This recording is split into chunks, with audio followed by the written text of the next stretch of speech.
சாயிராம். ஜெய் ஜெய் சாயிராம். நம்ம சாயன்வர்கள் எல்லாரும் எப்படி இருக்கீங்க? எல்லாரும் நல்லா இருப்போம். தடைகள் நிறைந்த வாழ்க்கையாகவே நம் வாழ்க்கை ஓடிக்கொண்டிருக்கிறது. தடைகள் இல்லாத எதிலும் வெற்றியடைவதற்கான வாழ்க்கையை நாம் வாழ மாட்டோமா என்று ஏக்கத்தோடு காத்திருக்கும் என் பிள்ளைக்கு உத்திரவாதம் உன் சாயப்பா தருகிறேன்.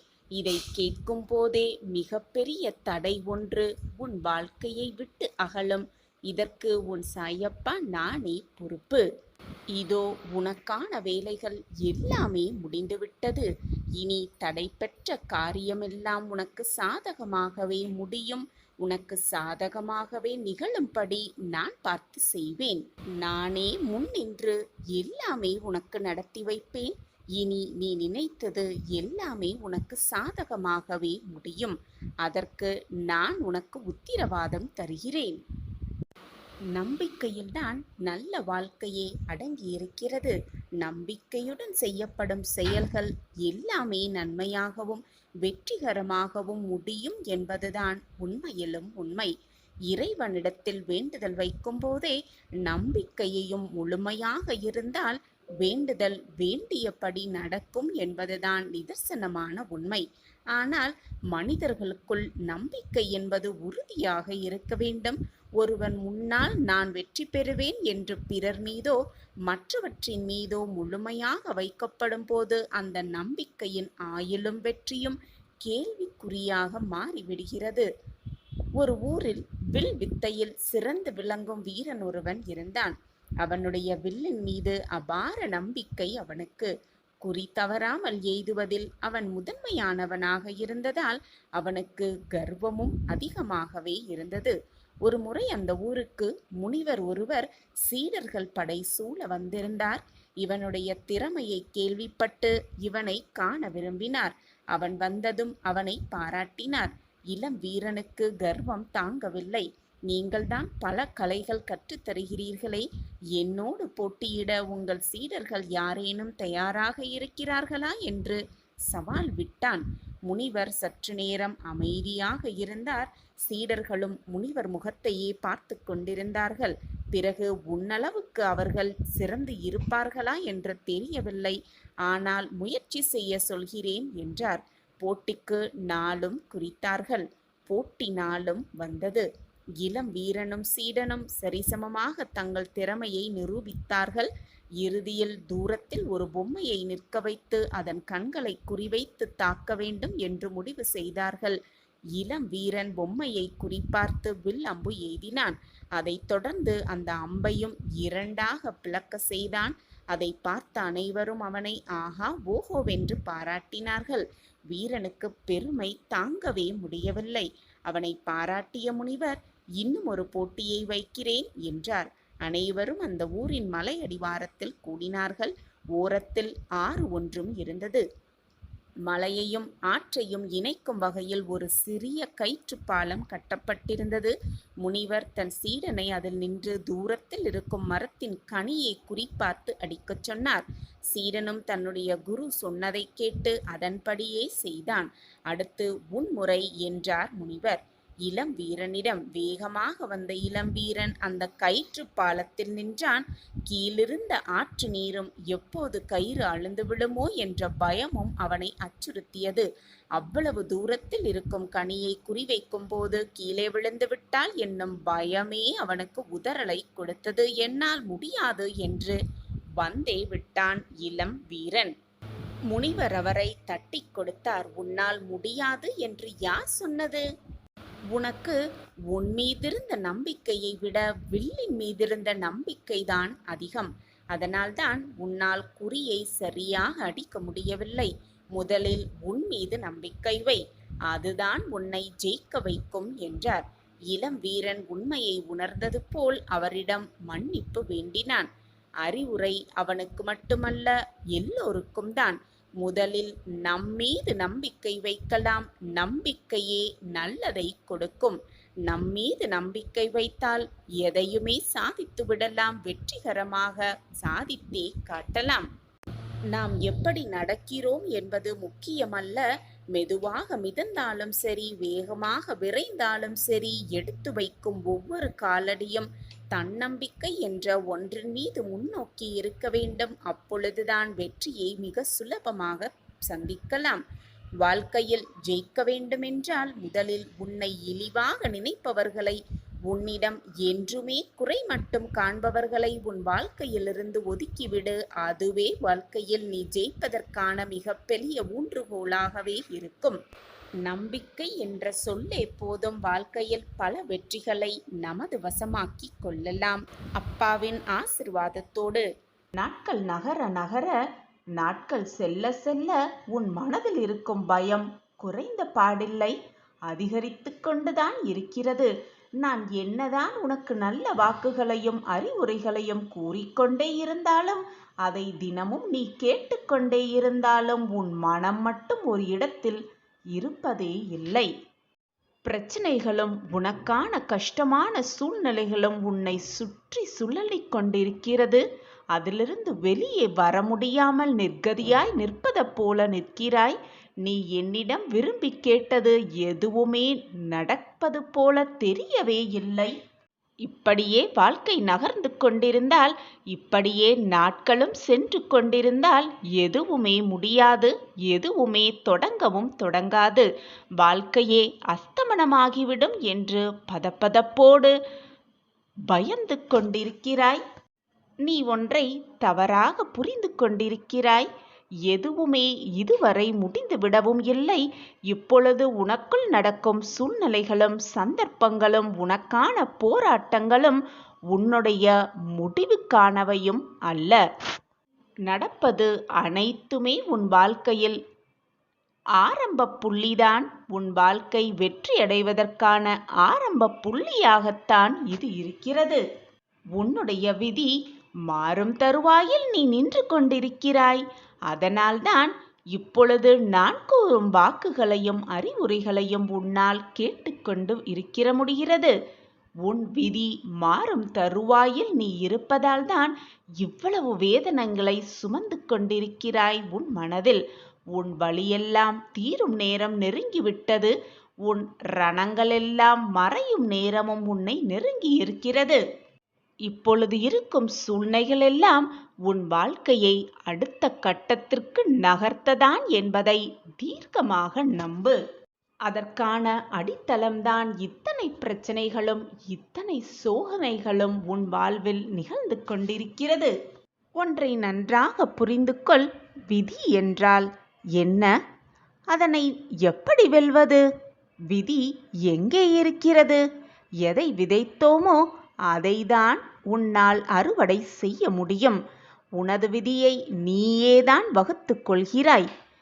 எனவே அந்த விதியை பொருட்டு தூற்றுவதற்கும் ஒருவரும் இல்லை, போற்றுவதற்கும் ஒருவரும் இல்லை. உன் விதியை நீயேதானே வகுத்து கொள்கிறாய்.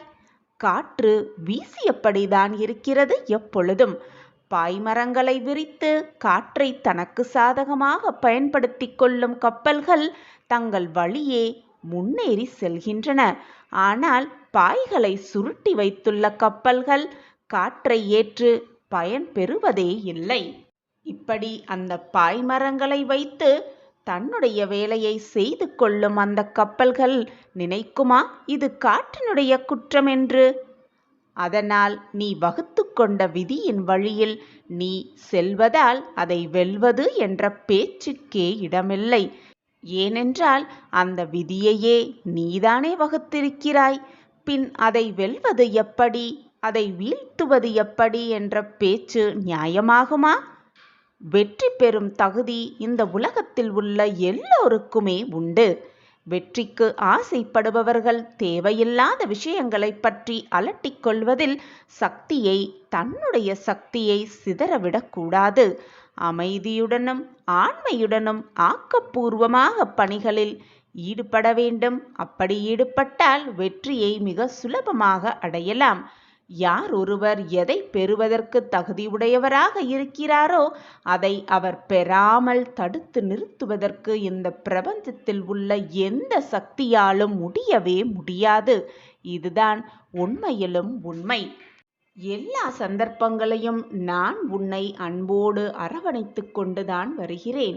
உனக்கு செய்ய வேண்டியதை, உனக்கு கொடுக்க வேண்டியதை, உன் வாழ்க்கைக்கு தேவையானதை என்ன என்பதை சிந்தித்து சிந்தித்து அதன்படிதான் நான் செயல்பட்டு கொண்டிருக்கிறேன்.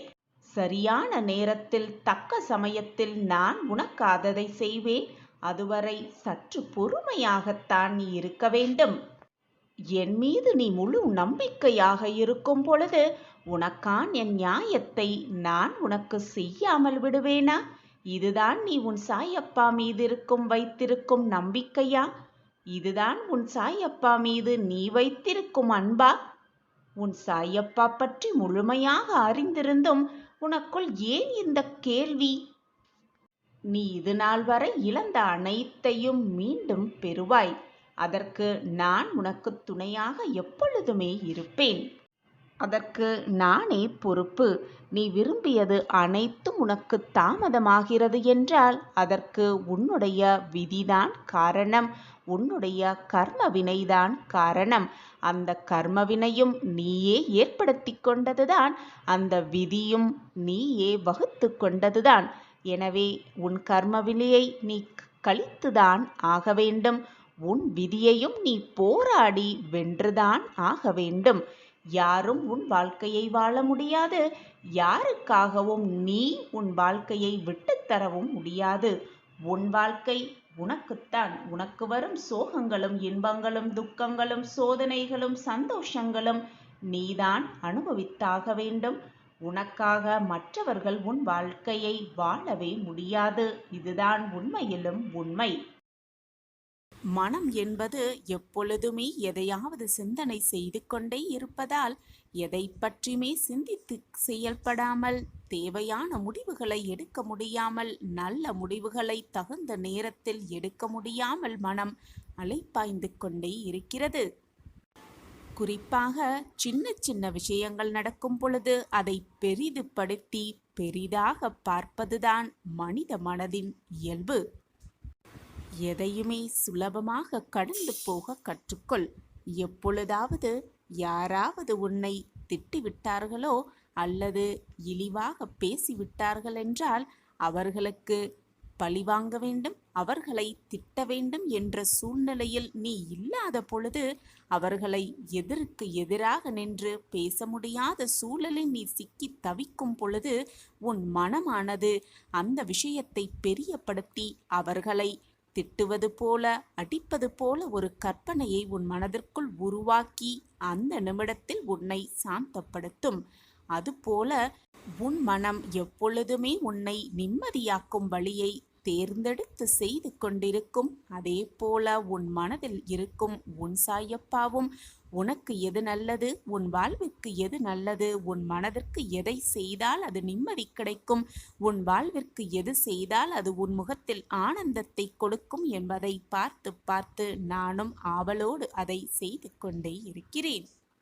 மாயமான இந்த உலகத்தில், மாயை மட்டுமே நிறைந்திருக்கும் இந்த உலகத்தில் நியாயமான கோரிக்கைகளுக்கு எப்பொழுதுமே இடமே இல்லாதது போல ஒரு தோற்றத்தை தான் கொடுக்கும். ஆனால் கடைசியில் நியாயமே, தர்மமே வெல்லும். ஒன்றை மட்டும் நன்றாக மனதில் பதிய வைத்துக்கொள், நன்றாக தெரிந்து வைத்துக்கொள். இந்த உலகமே உன்னை திரும்பி பார்க்க வேண்டும் என்று நீ விருப்பப்பட்டால், ஆசைப்பட்டால், நீ மற்றவர்களை எப்பொழுதும் திரும்பி பார்க்காதே. உன்னுடைய வேலையை திறம்பட செய்து கொண்டே இரு. மற்றவர்கள் சொல்வதை எதையுமே காதில் வாங்கிக் கொள்ளாதே. யாரையுமே பார்க்காதே. வெற்றி பெறுவது சாதாரண விஷயமல்ல. ஒரு விஷயத்தை செய்யும் பொழுது எது சரி எது தவறு என்ற சிந்தனை செய்து கொண்டு ஆராய்ந்து அதை செய்தாலே வெற்றி சுலபமாக நம்மை வந்து சேரும். எதை பற்றுமே சிந்திக்காமல், எதை பற்றுமே யோசனை செய்யாமல் செய்வதை அப்படியே செய்து கொண்டிருந்தால் அது திருப்தியில்லாத ஒரு செயலாகத்தான் முடியுமே தவிர வெற்றியை உன்னிடம் கொண்டு வந்து சேர்க்காது. வார்த்தை கூர்மையாகிவிட்டால் அது நம்மையே சிதைக்கக்கூடும். பொறுமையாக இருக்க வேண்டிய இடத்தில் பொறுமையாக இருந்துவிட்டு போகலாம். வார்த்தை கூர்மையாக ஆக்கிவிட்டால் அது திரும்ப மீண்டும் நம்மையே வந்து தீண்டும் என்பதை மனதில் வைத்துக்கொண்டு ஒவ்வொரு வார்த்தையையும் பேச பழகு. சின்னம் சிறிய விஷயத்தை கூட பெரிய விஷயமாக எடுத்து உன் மனதை போட்டு அழுத்திக் கொண்டிருக்கிறாய். நான் கூறுவது சரிதானே என் பிள்ளையே? பொறுமையை கையாண்டு வாழ்பவர்கள் வாழ்வில் என்றுமே தோற்றதே இல்லை, வெற்றியை மட்டுமே அனுபவித்திருக்கிறார்கள். மற்றொருவர் எந்த விதத்தில் உன்னை அலட்சியம் செய்தாலும், உன்னை அலட்சியப்படுத்தினாலும் கூட நீ அதை மனதில் வாங்கிக் கொள்ளாதே. ஒரு நொடி கூட அதை முன்னிலைப்படுத்தி உன் மனதை காயப்படுத்தாதே. ஏனென்றால் புறக்கணிப்பு என்ற இடத்தில்தான் உனக்கான சரித்திரத்தை நான் உருவாக்கிக் கொண்டிருக்கிறேன் என்பதை தீர்க்கமாக நம்பு. எங்கு நீ புறக்கணிக்கப்படுகிறாயோ அந்த இடத்திலிருந்துதான் உனக்கான வாழ்வு ஆரம்பிக்கிறது, உனக்கான புது அத்தியாயம் காத்து கொண்டிருக்கிறது என்பதை பக்குவமாக மனதில் பதிய வைத்துக்கொள். அந்த நொடியிலிருந்துதான், எந்த இடத்தில் நீ புறக்கணிக்கப்படுகிறாயோ அந்த நொடியிலிருந்துதான் நீ மிகப்பெரிய விருட்சமாக வளர்ந்து நிற்கப் போகிறாய் என்பதுதான் உண்மையிலும் உண்மை. நான் மட்டும் எப்பொழுதும் அனுசரித்து போய்கொண்டே இருக்க வேண்டுமா?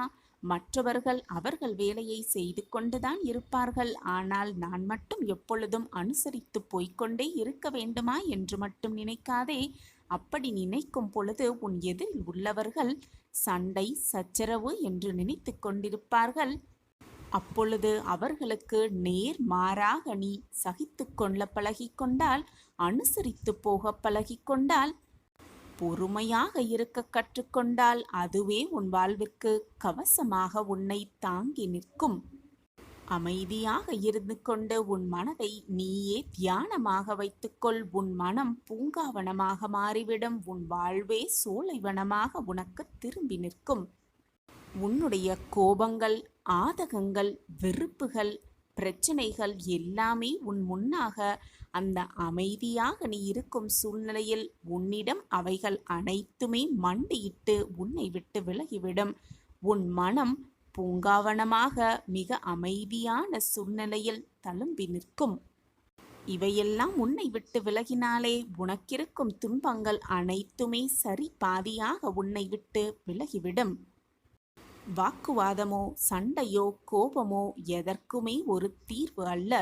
அமைதிதான் மிகப்பெரிய தீர்வு என்பதை புரிந்து கொண்டு பொறுமையாக எது வந்தாலும் அமைதியாக உன் மனதை பக்குவமாக வைத்துக்கொள். அதுவே உன் வாழ்விற்கு மிகப்பெரிய நிம்மதியை கொடுத்து கொண்டே இருக்கும். மனம் நிம்மதியாக இருந்தாலே போதும். தேவையில்லாத பிரச்சனைகள், தேவையில்லாத குழப்பங்கள் உன் மனதில் எழ வேண்டிய அவசியமே இல்லை. நான் எப்பொழுதும் உனக்காக இங்கு வேலை செய்து கொண்டிருக்கிறேன். உனக்கான அற்புதத்தை நடத்தவே நான் இங்கு வேலை செய்து கொண்டிருக்கிறேன். அதற்காக நான் வாழ்ந்து கொண்டிருக்கிறேன். அதற்காகத்தான் நான் பிறப்பெடுத்திருக்கிறேன் என்பதை பக்குவமாக நம்பு.